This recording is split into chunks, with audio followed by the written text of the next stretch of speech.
दोस्तों नमस्कार। लोकसभा चुनाव 2024 के परिणाम आने के पश्चात भारतीय राजनीति के अंदर एक तरीके से उथल पुथल मचा हुआ है। मीटिंगों का दौर चल रहा है, बयानबाजियां चल रही हैं, कौन प्रधानमंत्री बनेगा, किसकी सरकार बनेगी, तरह तरह के राजनीतिक विमर्श शुरू हो चुके हैं भारतीय राजनीति के अंदर। लेकिन इन तमाम राजनीतिक घटनाक्रमों के बीच में एक बिंदु ऐसा है जिसके बारे में संभवतः चर्चा नहीं हो रही है, या हो भी रही है तो बहुत कम हो रही है और उसके तरफ शायद कोई ध्यान नहीं दे पा रहा है, या फिर उसके इम्पोर्टेंस को शायद लोग नहीं समझ पा रहे हैं। आज हम इस वीडियो के अंदर बात करेंगे उत्तर प्रदेश की राजनीति से संबंधित दो दलित चेहरों का, जिसमें से एक होंगे चंद्रशेखर आज़ाद और दूसरी होंगी बीएसपी के प्रमुख मायावती जी। सबसे पहले लेकिन हम लोग बात करेंगे चंद्रशेखर आज़ाद का, और बात करना इसलिए यहाँ पर ज़रूरी है चंद्रशेखर आज़ाद का क्योंकि ये अपने बलबूते इन्होंने जो नगीना लोकसभा सीट है उत्तर प्रदेश का, वहाँ से जीत हासिल की है। और न सिर्फ जीत हासिल की है बल्कि एक भारी मतों के अंतर से जीत हासिल की है, एक सम्मानपूर्वक जीत हासिल की है, और वो भी पूरी तरीके से अपनी बदौलत, खुद की मेहनत के बदौलत। जो नगीना लोकसभा सीट है उत्तर प्रदेश के बिजनौर में ये स्थित है, और ये जो सीट है वो शेड्यूल कास्ट अनुसूचित जाति के लिए एक रिजर्व सीट है। इस सीट पर जो मुकाबला था चौतरफा मुकाबला था, क्योंकि सभी लोगों ने यहाँ पर अपनी अपनी प्रत्याशी उतारे थे।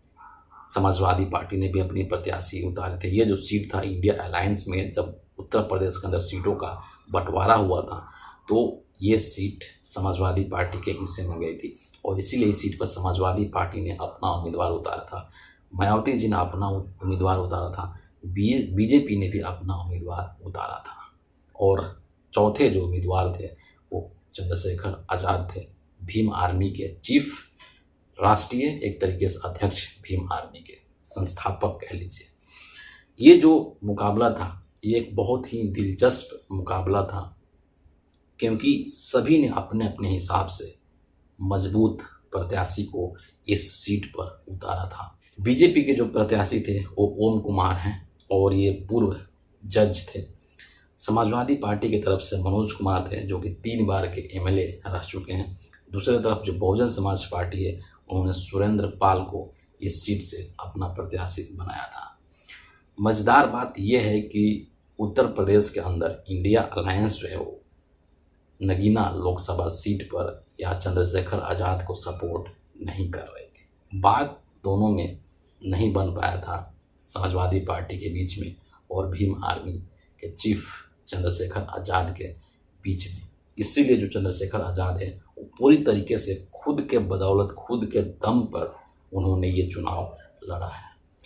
चुनाव के अंदर मैं आपको बता दूं कि जो चंद्रशेखर आज़ाद है इनको कुल 5,12,552 वोट मिले थे, जबकि इनके जो निकटतम प्रतिद्वंदी थे वो बीजेपी के प्रत्याशी थे ओम कुमार, और ओम कुमार को वोट कितना मिला, 3,61,080 वोट मिले थे। जीत का जो मार्जिन है दोनों के बीच में वो 1,51,473 वोटों से जीते हैं चंद्रशेखर आज़ाद। सोचिए कि लगभग इतनी ही मतों से देश के जो प्रधानमंत्री, निवर्तमान प्रधानमंत्री नरेंद्र मोदी भी वाराणसी लोकसभा सीट से जीते हैं, इतने बड़ी मार्जिन से, और इतना एक सम्मानजनक जीत हासिल यहाँ से किया चंद्रशेखर आज़ाद ने। और इसके पीछे जो एक मुख्य वजह है, आप देखेंगे कि जो नगीना लोकसभा सीट है वहाँ का जो एक आप जातीय या धार्मिक अगर इक्वेशन को देखने की कोशिश करते हैं तो ये एक बेसिकली मुस्लिम और दलित बहुल क्षेत्र है ना। ये एससी रिजर्व क्षेत्र है, तो जाहिर सी बात है कि यहाँ पर इस तरीके के जो जनसंख्या वो ज़्यादा होगी, और मुस्लिमों की आबादी तकरीबन 6 लाख वहाँ पर बताई जाती है जो मुस्लिम वोटर्स है, और जो वंचित तबका है एससी एसटी के जो लोग हैं उस क्षेत्र में, उनकी जो आबादी है वो 3 लाख के आसपास बताई जाती है। मतलब 9-10 लाख लमसम मुस्लिम्स और जो दलित आबादी है वो इस नगीना लोकसभा सीट पर है, और कहीं ना कहीं जो चंद्रशेखर आज़ाद की जो जीत है उसके पीछे यही वजह है। और चंद्रशेखर आज़ाद अगर आप देखेंगे तो काफ़ी एक मुखर कह लीजिए और काफ़ी एक बुलंद आवाज़ के मालिक हैं। और तमाम तरीके के जो घटनाएं घटती हैं, खास करके जो दलितों के साथ उत्पीड़न होता है, जो शोषण होता है, जो उनके साथ जिस तरीके से उनके ऊपर अन्याय होता है, इन सब चीज़ों को लेकर के काफ़ी वो प्रमुखता के साथ और काफ़ी बुलंद तरीके से आवाज़ उठाते हैं। दिल्ली यूनिवर्सिटी में जो डॉक्टर रितु सिंह है, उनका भी उन्होंने समर्थन किया था, उनके साथ भी वो खड़े नज़र आए थे। तो इस तरीके से तमाम इस तरीके के जितने लोग हैं जो पिछड़े समाज से आते हैं या जो वंचित लोग हैं, उनके साथ आप बहुत ही प्रमुखता के साथ खड़े हुए पाएंगे चंद्रशेखर आज़ाद को। मैं आपको एक और चीज़ यहाँ पर बता दूं कि ये जो नगीना लोकसभा सीट है, 2019 के अंदर ये सीट बहुजन समाज पार्टी के पास हुआ करता था। 2019 में बहुजन समाज पार्टी के जो कैंडिडेट थे वो यहाँ से जीते थे, मायावती जी के पास यह सीट हुआ करता था। लेकिन इस बार ये जो सीट है नगीना लोकसभा सीट, यहाँ से चंद्रशेखर आज़ाद जीत चुके हैं। और भारत के संसद में चंद्रशेखर आज़ाद के रूप में एक ऐसा व्यक्ति का प्रवेश हो चुका है जो कि मुझे ऐसा लगता है कि वो दलितों का, जो हाशिए पर जो लोग हैं, वंचितों का, शोषितों का, पीड़ितों का, उनकी आवाज़ को बहुत ही बुलंद तरीके से संसद में रखने वाले हैं। दूसरी तरफ आप देखेंगे उसी उत्तर प्रदेश के अंदर मायावती जी की स्थिति क्या है। इस बार 2024 का जो लोकसभा चुनाव है, उस चुनाव के अंदर मायावती जी अपना खाता भी नहीं खोल पाई है। पिछले बार जो 2019 का लोकसभा चुनाव हुआ था, उसमें बीएसपी के, बहुजन समाज पार्टी के 10 मेंबर जो चुने गए थे, एमपी बने थे। क्यों? क्योंकि उस टाइम पे 2019 के अंदर मायावती जी समाजवादी पार्टी के साथ मिलकर के चुनाव लड़ी थी। इस बार मायावती जी अकेले खुद के दम पर चुनाव लड़ा और उन्होंने ऐसा तर्क दिया था कि गठबंधन बना करके चुनाव लड़ने से बीएसपी को नुकसान होता है, जो कि 100% गलत है। इसमें कहीं कोई सच्चाई नहीं है। और एक चीज़ जो देखने को मिली इस बार कि आखिर क्या वजह रही होगी कि मायावती जी इस बार 2024 के लोकसभा चुनाव में अपना खाता भी नहीं खोल पाए, उनका एक भी सांसद चुनाव नहीं जीत पाया। अब इसकी व्याख्या कई तरीके से की जा सकती है, कई कारण बताए जा सकते हैं। मायावती जी ने खुद एक प्रेस विज्ञप्ति भी जारी किया है, 1-1.5 पेज का, जिसमें उन्होंने कई सारी बातें कही है। लेकिन पर्सनली जो मुझे ऐसा लगता है कि मायावती जी की जो इमेज थी इस बार 2024 के अंदर, वो इमेज बीजेपी के बी टीम के रूप में बन चुकी थी। और ये जो चीज़ है, बीजेपी के बी टीम की जो इमेज है, ये उस वक्त और पुख्ता हो गई जब मायावती जी ने आकाश आनंद को बीएसपी के सभी पदों से हटा दिया था, मुक्त कर दिया था। इससे एक बहुत ही गलत मैसेज दलितों के अंदर गया, पूरे देश भर के दलितों के अंदर और ख़ास करके उत्तर प्रदेश के दलितों के अंदर गया। क्योंकि इस बार जो चुनाव हो रहा था 2024 का, इसमें संविधान का सुरक्षा, संविधान को बचाने का जो मुद्दा था, मुझे लगता है कि एक बहुत अहम मुद्दा बन चुका था। और इसका असर जो समाज है, खास करके जो दलित समाज है, जो SC ST OBC समाज है, वहाँ उस समाज में काफ़ी नीचे तक ये मैसेज चला गया था कि अगर 2024 में नरेंद्र मोदी की सरकार बनती है तो संविधान खतरे में आ जाएगा, संविधान को ख़त्म कर दिया जाएगा और आरक्षण को ख़त्म कर दिया जाएगा। ये मैसेज जब देश के दलितों में, SC ST OBC में गया तो वो पूरी तरीके से गोलबंद हो गए और उन्होंने ये मूड बना लिया कि हमें वोट उससे ही करना है जो कि नरेंद्र मोदी को हरा सके।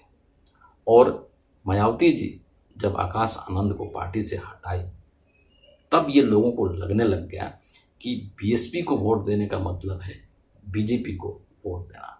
अब मायावती जी ने आकाश आनंद को क्यों हटाया, है ना, उसकी एक अलग कहानी हो सकती है।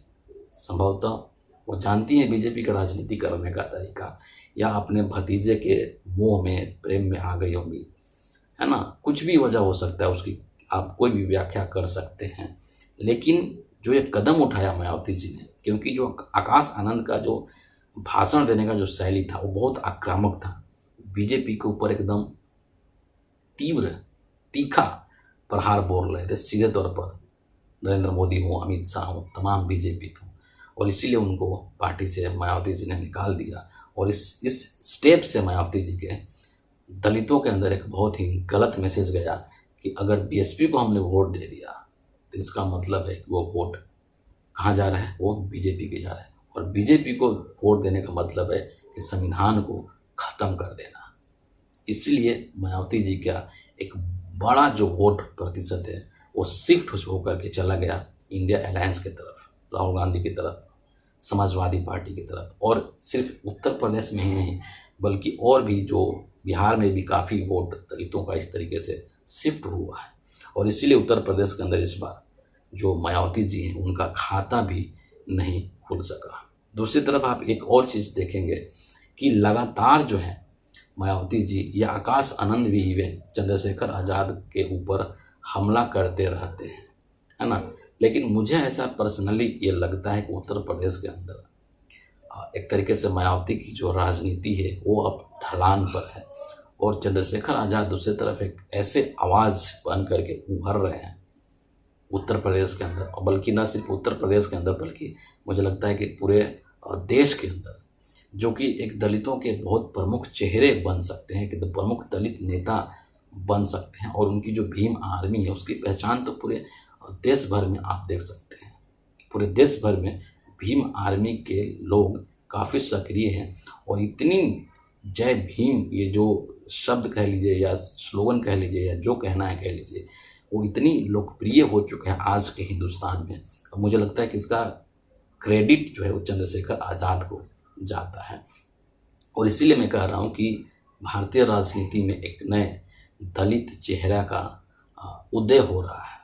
न सिर्फ उत्तर प्रदेश की राजनीति है बल्कि भारतीय राजनीति में भी ये दलित चेहरा एक उभर रहा है, नया उभर रहा है, और आगे हो सकता है कि दलित राजनीति को इस चेहरे के सहारे काफ़ी आगे बढ़ाया जा सकता है। हालांकि ये बात अभी भविष्य के गर्भ में है, लेकिन जिस हिसाब से बिना इंडिया अलायंस के सपोर्ट के सभी के प्रत्याशियों को मात देते हुए और तकरीबन 1.5 लाख से भी अधिक वोटों के अंतर से जिस तरीके से चंद्रशेखर आज़ाद जीते हैं, इसकी जितनी सराहना की जाए वो कम है। और चंद्रशेखर आज़ाद की जो मेहनत है वो फाइनली रंग लाई है, इसमें कोई दो मत नहीं है। और जो देश के दलित समाज हैं या उत्तर प्रदेश के जो दलित कम्युनिटी के लोग हैं उनके लिए एक इस तरह से मतलब एक राहत वाली ये बात है ना, कि एक ऐसा दलित व्यक्ति जो कि अपने दम पर खुद के बलबूते संसद भवन के अंदर पहुंच गया उनकी आवाज़ बनकर और उनका आवाज़ उठाने के लिए। फिलहाल इस वीडियो के लिए इतना ही है। आप सभी का बहुत बहुत धन्यवाद।